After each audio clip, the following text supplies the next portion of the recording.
I'm here to share a layout from the Ali Edwards Change Story Kit.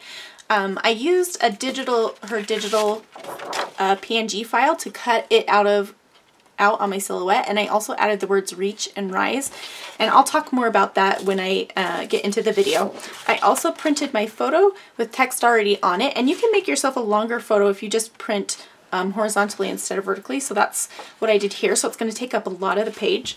And then since this is all about change, I have different things that symbolize the change, and one of them is this paper that kind of fades from one color to the next, and I thought that would be really great to show the change.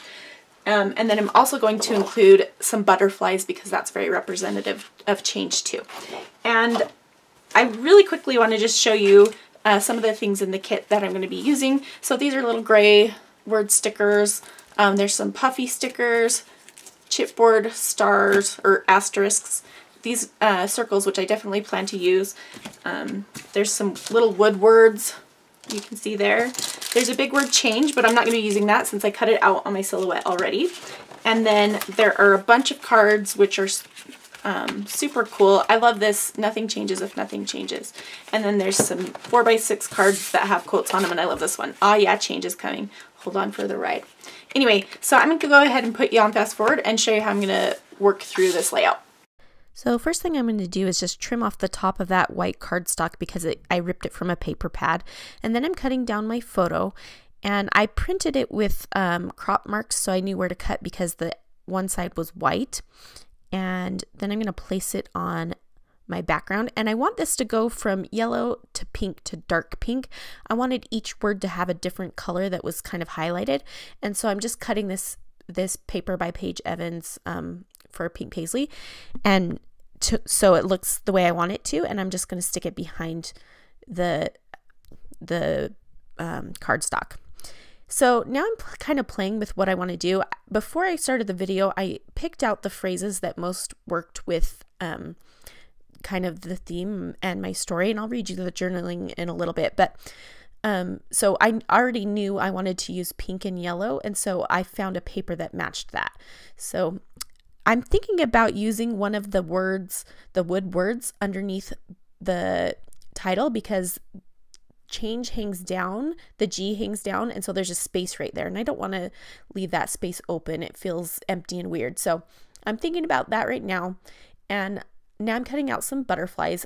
I start by cutting out a yellow and light pink one, a light pink and dark pink one, and then that smaller one, but I kind of decided that I wanted two small ones and one big one because it just felt better. And so I decided to go with this one, and that means I'm going to have to bring some more aqua into the page somehow. So I'm thinking about that right now as I'm just kind of planning out my page. So I'm going to cut that out, and I pulled out some aqua kind of things that I had from Ali, and the Tough Story Kit, which was a while back, had these cute tiny little heart stickers, and there's an aqua color on those, and I'm going to use those to just dot around the page, and it's very subtle, which I like, and so I'm going to just put a few of them here and there. You'll see in a minute. I have decided that I wanted to pop up the title, like I wanted there to be space between the cardstock and the patterned paper because that helps it stand out a little bit. So I put a ton of foam. This is like a thin foam adhesive, so it's not going to stand out too much. And I'm just picking off the backs of all of that foam so I can adhere it to the paper. And then I'll just, so you don't have to put a whole entire piece of paper behind to pop something up. You can just pop up the one little part, which I don't know when I realized that, but you don't have to use as much paper that way, which is nice. I missed a spot, so I'm just filling that in right there. And I don't want any part of it to sag the way I don't want it to. And then I'm just trimming off the excess off the side because it was a little bit crooked. Not crooked, but it hung over that side, that edge.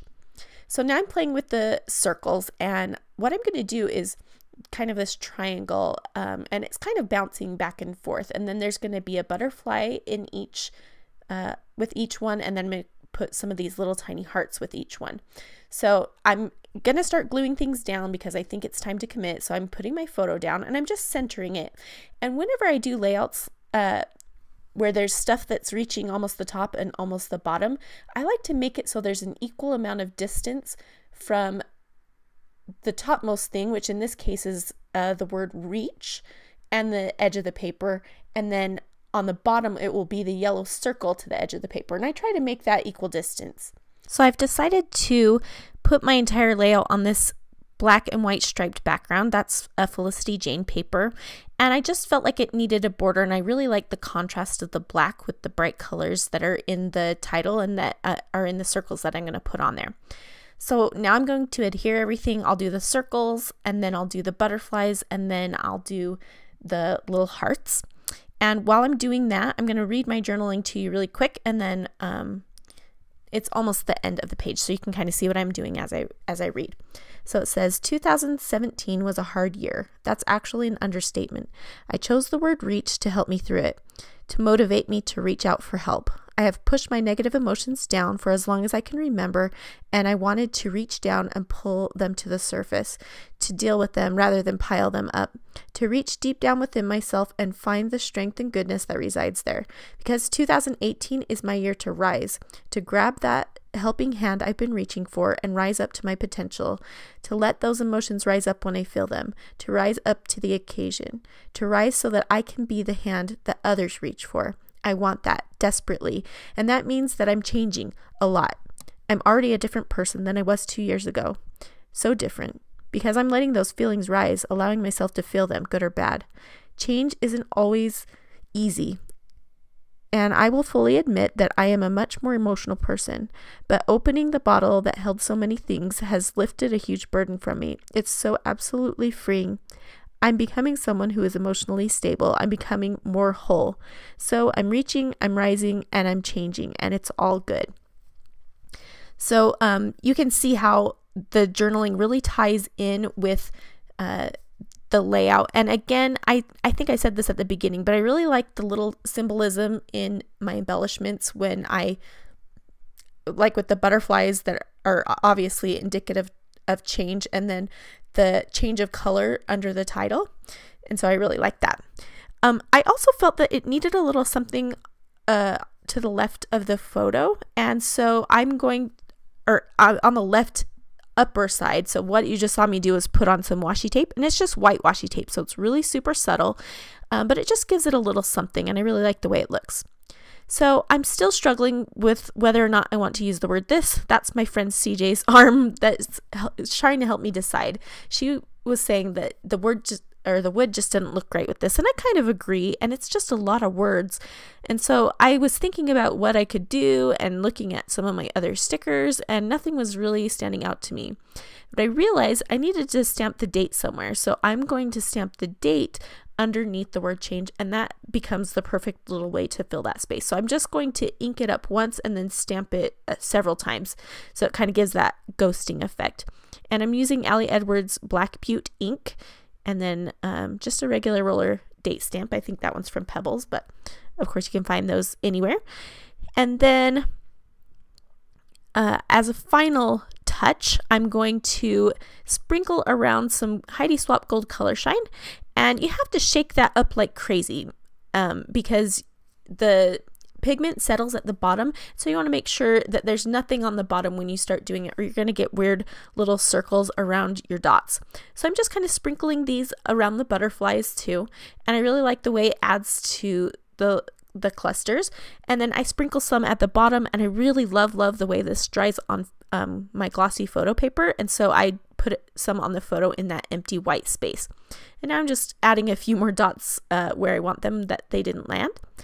And that is going to finish this up. I hope that you've enjoyed. If you have any questions, just leave one in the comment section below, and I will link to all available products in the description.